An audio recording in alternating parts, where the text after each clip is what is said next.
The NFL season is over, but it does not mean that you can't make a speculative, highly risky, potentially league-winning dynasty trade. So on today's episode of the Regression to the Mean podcast, we have our February sells in the dynasty fantasy football streets. I'm your host, Shaun. I'm joined by my co-host, my good friend, my fellow knower of ball, Aidan Haller. Aidan, we just wrapped up our buys episode. That was a good time. We had 4 buys. We got 4 sells today. How you doing, man? I'm doing well. Yeah. Buys are always more fun. People always agree with us on our buys. These are the episodes that tend to get a little feistier in the comments. So, and we've got some fun ones today. We're not going to the bottom of the barrel. We've got some names here that are gonna hopefully prompt some conversations. But I'm excited. We've got some logic. We've got some thought process behind them all. So I'm excited to get into it. Shaun, how you doing today? I'm good, dude. I'm good. I cannot complain. The NFL season, we're in this kind of limbo where free agency hasn't happened yet. The NFL draft's a couple months away. Football's still fresh on people's minds. Basketball isn't playing right now. There's not much going on in the sports calendar, so the NFL is still kind of top of mind, even though there's really nothing going on. Crazy. Yeah. What a league. But today's episode, the format, pretty simple. We each got 2 sells that we're going to bring to the program today. We're going to walk through the sells from a perspective of the pros and cons of trading that player. We're going to break down where they're at in their career, where they're at with their current team, and just give you an idea of why you should take this approach and what kind of package you potentially get in return if you sell this player. Aidan, though, I'm assuming that we got some people watching for the very first time. What should the good people at home who just discovered the Regression to the Mean podcast be expecting today? Yeah, welcome to the show. Good to have you here on the Mean Team. We're a show of 3. Keegan's not with us today, but we are 3 men strong. Really cover all facets of fantasy football. So we're gonna be talking Dynasty today. We'll be covering the draft over the coming months. Very largely ties back into both Dynasty and redraft.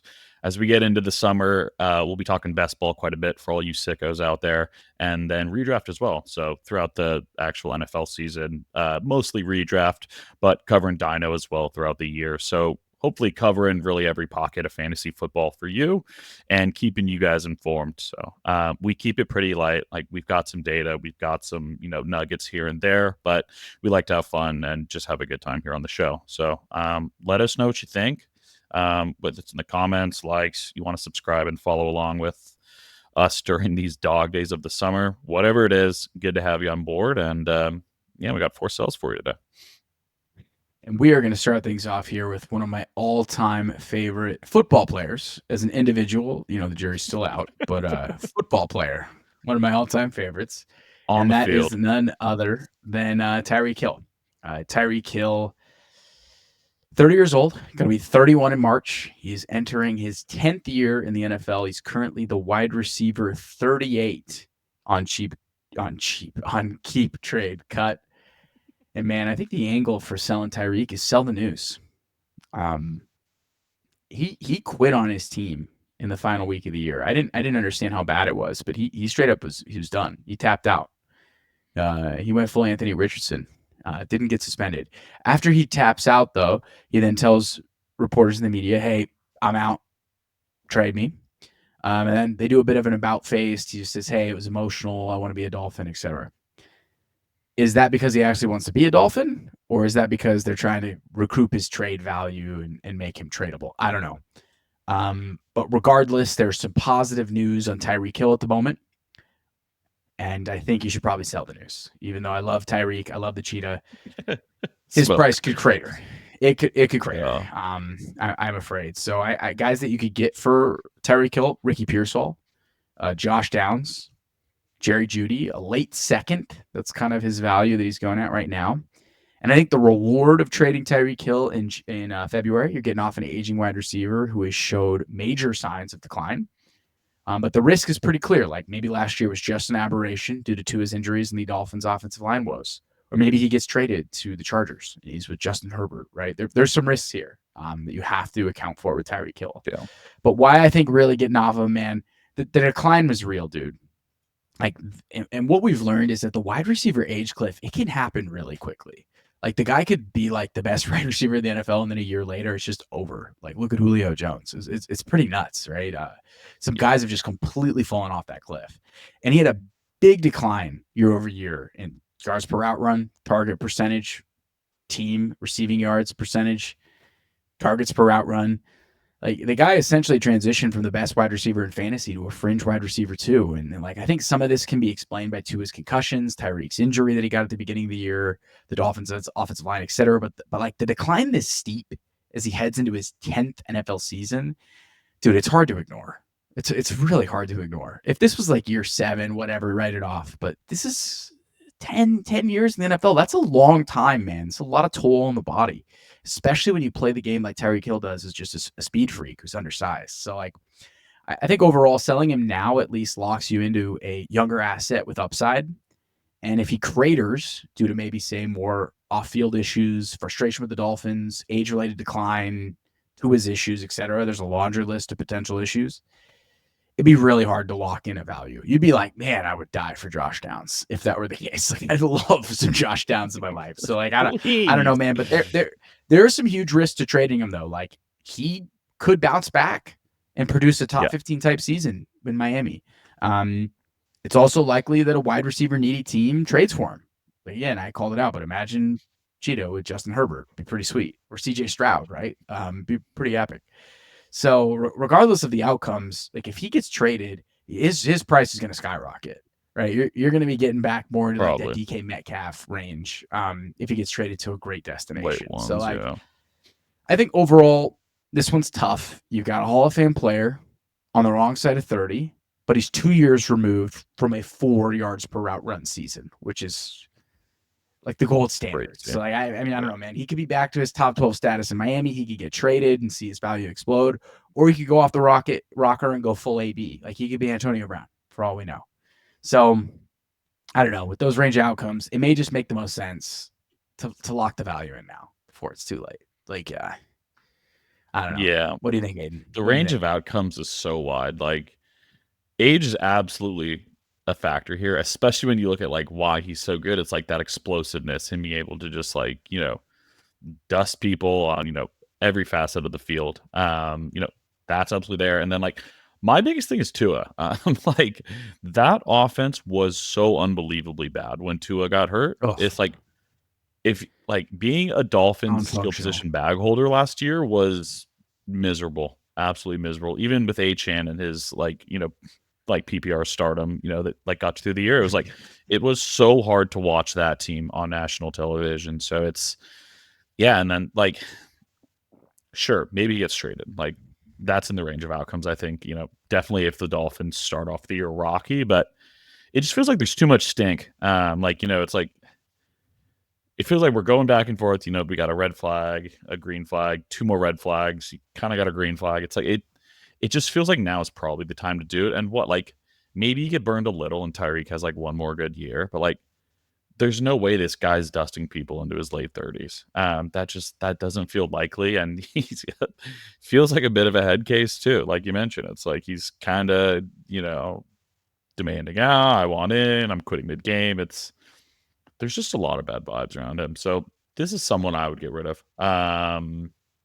Especially if my team is not very good too in Dynasty, like I'm even more inclined to sell. I think if I just made a deep run in the playoffs and I'm gearing up for another run, like the ceiling outcome is probably high enough to where I'm keeping Tyreek, because if he, gets back into top 5, top 10, that's badass. But if you're on a team that's barely fighting for playoffs anyways, like Tyreek probably isn't the difference. So I think like I would even more so sell if you're at a place that like you're not Tyreek away. It's a conundrum. It's hard. That's why trading amazing veterans that are approaching their 30s after a big year, like again, I traded CMC last year. I felt like I was taking crazy pills, but it worked out. It worked. Like I probably should have traded Tyreek after the 4 yards per hour run season, but I don't know. It's tough. It's a tough one. But yeah, one that isn't as tough. Well, maybe. I think it's a little tough. We're going for spicy ones today. There's Yeah, no Tank Dell. There's no Tank Dell sprinkled in here, right? no. No. And I went into this just like totally with an open mind. I'm like, I'm just scrolling through everything. I'm like, who makes sense to trade? Who do I want to pick? And there's a lot to like about James Cook, but I think there's also a pretty good argument to get rid of him. So just looking at James Cook here from a high level, this guy is 25 years old, still extremely young, going into his fourth year in the NFL, the running back 10. So, valued pretty highly here, just all things considered. Looking at the last Yeah. 2 years, man, yeah, pretty remarkable. Running back 12, he had, what is that, 1,500 yards, 6 touchdowns, absolutely exploded in terms of touchdowns. So I think like we were due for positive touchdown regression, and we are likely due for negative touchdown regression this year. If James Cook has 18 touchdowns again this year, fuck yeah, good for him. But that number is likely to come back down to 10, especially playing alongside Josh Allen and like the red zone vultures. So 2 really productive years in a row, though. So there's a lot to like. You're tied to Josh Allen. Good things happen. I think there's good vibes in store for 2025. Kind of some of the reasons I'm out on him, not out on him, but that I would consider selling high is I do feel like this is the highest his value is ever going to be. Just looking at what you get for him, like we're looking at the early first rounders, man. He's next to Kyron, Jonathan Williams, Josh Jacobs, like in between some of those rookie running backs here. Like the values roll high. Looking at this running back class, though, it's deep as all hell. We're looking at probably 10, maybe even 12 or more guys that are probably going to get drafted between round 1 and 3, which is pretty nuts, all things considered. So, like, you're looking at half the teams in the NFL picking up like a true legit talent at the running back position. So then on top of that, James Cook is going into his last year in his rookie contract and has already made it known he wants to be paid. The number is already out there for $16 million, which is that's pretty rich. That is a pretty James Cook. Don't get me wrong, and this guy's awesome. Second best, second highest paid any running back in the NFL. Yeah. If that and was like, it could be. If you look at the Bills' roster philosophy, they don't really pay their skill weapons. And it worked out this year. Like maybe they came short because of it, but the Buffalo Bills, typically their team philosophy is not pay for, running backs, wide receivers, kind of just keep bringing in guys and hope the power of friendship and Josh Allen pays off like it's honestly been doing. So I think the biggest thing is I don't think James Cook is a Buffalo Bill beyond 2025, which is like a huge, huge, huge red flag for his dynasty value. What do you think about James Cook, though? I know like a lot of people are probably going to think it's nuts, especially if you're on a contender. Like, why the hell would I trade James Cook right now? And, how do you feel about that? It's an interesting player because he's really good. Like he's good. He is good. He is really good. I mean, his yards per carry are fantastic. His yards per reception is really strong. Like he's been a good receiver, good runner. That play he made in the AFC Championship game where he scored that touchdown on 4th down is incredible. I don't know about, like, I think it's an interesting theory because, like, yeah, $15 million, it's pretty expensive. I think that the running back market gets reset and reshuffled and changed up. I think Saquon and Derrick Henry have kind of changed that. I think teams are going to value running back more over the next couple of years. So maybe 15 million isn't as crazy as it sounds when we say it out loud. Yeah. I think it's an interesting theory. If he leaves the Bills, where does he go? Right? That's the question. Who knows? Do you think they use him more than 55% of the time? Because maybe he offsets any decrease in efficiency without playing with Josh Allen to becoming a full-time player. And he's actually used like 65, 70% of the time at running back. Because if you look at this, I mean, the guy he's not clearing 60%. I'd say he's their second best offensive player. And he's not even clearing 60% of the snaps. I don't think he did it once. Crazy, yeah. Or he did it first time all year was once. It's nuts. It's nuts. So I don't know. I think it's an interesting one. RB10 is a little rich. It really is. But I mean, that's factoring. But he's earned it. Like yeah, like, you're right. He hasn't been. I wouldn't be shocked if there's more than one rookie running back valued ahead of him by the time we start this NFL season. And there's already one. GT like absolutely Yeah. deserves to be above him, but like don't be surprised if Hampton, Caleb, like Travion, like some of these guys could shoot up if they land in Dallas or like some of these, Chicago spots with like an absolute like gold mine of a role opening up. So like it's probably more of a hold, but in my opinion, like it's a sell high. Like the RB10 feels like it's as good as like let me see. There's no way he's ever been higher than running back 10, right? And I just want to look at his You little get a trend. mid first for James Cook. That's not bad. That's pretty That's solid. not bad. Yeah, this has to be right all time. Let's see. I think if he Yeah, this stays is with the the highest Bills, he's I'd ever been. probably Oh, he was 9 at one yeah. point actually. I think if he stays with the Bills, I'd be pretty. I think it's a hold. Yeah, But like, what if he went to the and he'll be there Vikings? this year. Like he'll be there without a Yeah, doubt. Yeah, the Vikings get out of here. yeah, replaces Dalvin. That'd be jokes. I just don't think the Bills are in the business of letting James Cook walk. But it is the Josh Allen With how offense. bad they've missed it wide, with wideouts, it's like, Yeah, it'd be yeah, kind of crazy. yeah. All right, I think I'm more of a hold on Cook, but I get it. That's why I'm 15 like, million, like he's already going on IG. I'm getting Brandon Ayuk flashbacks. Like, bro, just keep they're all it between your divas, man. agent. They're all divas. Is that bullish that he's a diva running back? Is that good? Usually Is running that what we backs are need? afraid. They're afraid because of how bad things have gone for them lately. But maybe Yeah. they're emboldened now with Saquon and Derrick Henry. Okay, well, see, we just sold one talented running back entering year 4, and we're gonna sell another talented running back entering year 4. And we previewed this on the episode last week, talking about the OC play calling changes, and I had Kenneth Walker as one of the big winners, along with DK Metcalf. I bought DK Metcalf this week, and I'm selling Kenneth Walker. I was a little reluctant with Kenneth Walker during the episode. I don't know if you remember, but the 23-year-old running back for the Seattle Seahawks, he's going to turn 24 in May, so 4th year in the league. At 24 years old, he came in at 20. That's crazy. He was a 20-year-old. He was so young out of Michigan State. Yeah. That's crazy. He's currently the RB14 on Keep Trade Cut. My angle for trading K9, restart at the RB position, get younger, more efficient, hopefully healthier. Price right now is a 2025, 2026 mid first round pick. That's what you can net for Kenneth Walker. I'd say if you're like thinking through risk and reward, you're trading away an RB in a potential committee who has missed 20% of his available games through 3 years when his value is still high. Risk, you miss a breakout on a 23-year-old RB whose talent could produce a top 3 RB ceiling. So it's a pretty high risk, high reward type player with Kenneth Walker. Again, the narrative for selling him, I think, is pretty strong. He's missed 20% of the games. He's dealt with chronic core muscle injuries for 3 straight years. He's seen his yards per carry decline for 3 straight years. He runs behind a terrible offensive line. He's competing for touches versus fellow second-round pick Zach Charbonnet, who was more efficient and effective than K9 last year. And you could flip him into picks that could be Hampton, Henderson, Judkins, or Johnson.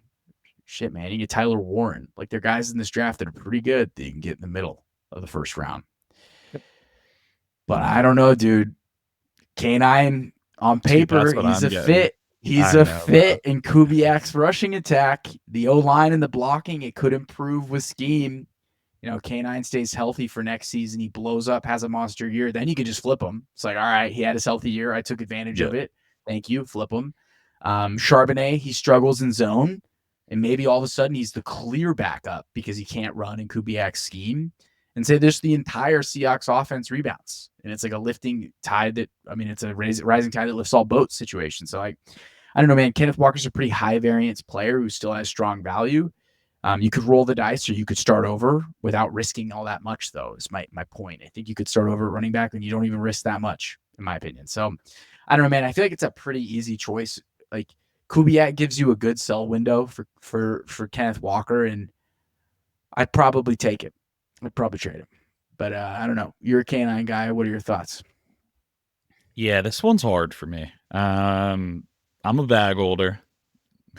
Hand up. I own Kenneth Walker shares, and I'm pretty bullish on this season. Like, it feels like his skill set fits the Kubiak zone scheme or outside scheme. It does. Like it does to perfection. Sure. But the injuries are a problem. There's no way around it. It does feel like we are going every year for a core muscle we're missing injury is a obliques problem. every single year. And this running back class is badass. Like, you look at the running back ahead of him, I'd love to have TreVeyon Henderson.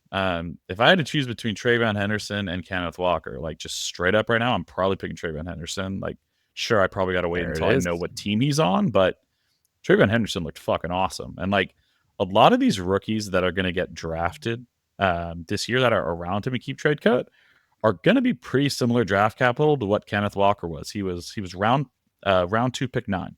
So, you know, we probably get 1, 2 running backs in the first round, and then I think like Daniel Jeremiah had 3 in his mock so it's today. like we're gonna get 1 upwards of 3, and then we're I think probably we gonna get get a 3. couple right away too. Like, you got the Bears, you got the Raiders. I'm trying to think who else is Vikings up need there. a running Like back. yeah, like you've got a Broncos need a couple running teams back. right there at the start of the second round. Like, the draft capital is pretty similar. Like, some of these guys are better prospects than he was at Michigan State anyways. Like, I love K9, but like I see the sell case. Like, I'm likely going to hold because he's so fun to watch. I love Kenneth Walker, and I won't quit on him. But I totally get the sell case. Like, there's a pretty strong. I think there's a stronger case to sell than to buy. But this is a tough one. Like, both of these running backs, like, you could make a really hard case for either way. And I would knock you for it. Like, I think we've got holes in both sides of our arguments here, which is good. It's, again, back to everything. It's like it's the risk and reward about trading at this time of the year, before the combine, before the draft, before free agency, as like so much can change. Like, who knows? Maybe they draft another running back like they did with Sharp and fuck things up even more. I don't know. Like, you just They're don't know what's high going on to Kenny happen. McIntosh. All right. They also like Kenny Mack, man. So who knows? Like, the next 2 months, plus, you know, maybe he's got more injuries. I don't know. I'm okay with the sell argument. As bullish as I am on K9, he's got some red flags. It's either a sell or a hold for me. I would not label him I'm not buying, no. But we said it last episode now, too. You do not buy a running back right now, like, under any circumstances, in my opinion. Do not buy. Do not buy until after the NFL draft. And I probably maybe the Seahawks in free agency, they beef up that O-line in the NFL draft, and all of a sudden we're feeling good. Yeah. But that O-line sucks, dude. It is terrible. It does suck. It's a bad O-line. So I don't know, man. Maybe Kubiak coaches him up, but yeah, I think K9. I'd cash in. Now. So, all right, last one. I think you've sold him every the easiest sell of all time, and I don't know what the hell he's still doing at his value. Like, if you can trade TJ Hockensen for his value, go and do it, man. This guy turns 28 in July. He's going into year 7. Tight end 5. Like, my angle is, I think Hawk is just cooked. Like, I truly believe TJ Hockensen is cooked. You still get a late first for TJ Hockensen, which is pretty stellar. Like, what's to like? You know, between 2020 and 2023, looking at it here, yeah, we've got 3 top 5 seasons. Pretty awesome. Like, him and Kirk, and then what was that still? Was that still Staff? No, he had a Detroit season. Yeah, I think he had a Stafford year. I was like, that was still Staff, wasn't it? You know, had some really good seasons in the NFL. The knee injury at the end of 2023 was fucking brutal. Like, he fully blew that knee out at the end of the year. Never at any point looked like himself last year. Like, I was pretty optimistic that maybe he would return. The price was right. That really wasn't the case, man. Like, he barely averaged like 40 yards a game. He didn't find the end zone once in 10 games. Who knows who's playing quarterback there next year? And then this is probably, like, top to bottom, one of the best tight end classes we've seen in the last decade or two. Like, there's a handful of guys that I would love to roster. Tyler Warren, Colson Loveland. Yeah, you got Loveland. You got what's his? I always forget his name. Elijah Arroyo. No, the one from Bowling Green, bro. Harold Fannin, bro. Fannin. I like Fannin a lot. But in my opinion, like, what are we doing here? And the tight end position, like, we've seen, has really flattened out. Like, really, really flattened out. I think we've got, like, Brock Bowers and Trey McBride are in a tier of their own. Brock Bowers is probably in his own tier. Trey McBride, I think, is in his own tier. And then, like, it gets really, really flat, dude. Like, we saw a lot of contributors that were drafted outside of the top, call it 5 or 10 at tight end. Like even Sam Laporta, pretty underwhelming season. So I don't know what we're doing here. Like George Kittle, 1,000% and more over TJ How is Hockensen. Like, George Kittle's the 3, bro? How what are can we you put Sam doing here? Laporta Like, ahead of what George are we Kittle? Come doing on, here with man. Kittle? Like, this value makes no sense to me. Dude, go give me Njoku or something. Like, I don't want TJ Hockensen anymore. I think the bottom is going to fall out real fast on this. I can't do it. I keep looking at it and my eyes are like amazed. But Yeah, what do you think? it's an easy sell. Like, am I being too dramatic about Hawkinson, No, or no, it's easy sell. crazy, right? Yeah. Uh, the Vikings are a mess. I was reading that JJ McCarthy, his rehab, he's got a long ways to go. Have you read this? Yes. He They tore his could be like meniscus. very ass next year. I mean, they're talking about Sam Darnold post. So is their plan literally Danny Dimes and JJ McCarthy? That would be something, wouldn't it? It kind of feels like it. They also So I'm like not. have like no draft capital. Like half their team is going into free agency. Like there's too much going on here with this Vikings team that I'm not very. It's more hashtag bad vibes up in Minnesota. I think he's the clear 3 too. Addison established himself as a very damn good NFL player in year 2. Oh hell yeah, hell yeah.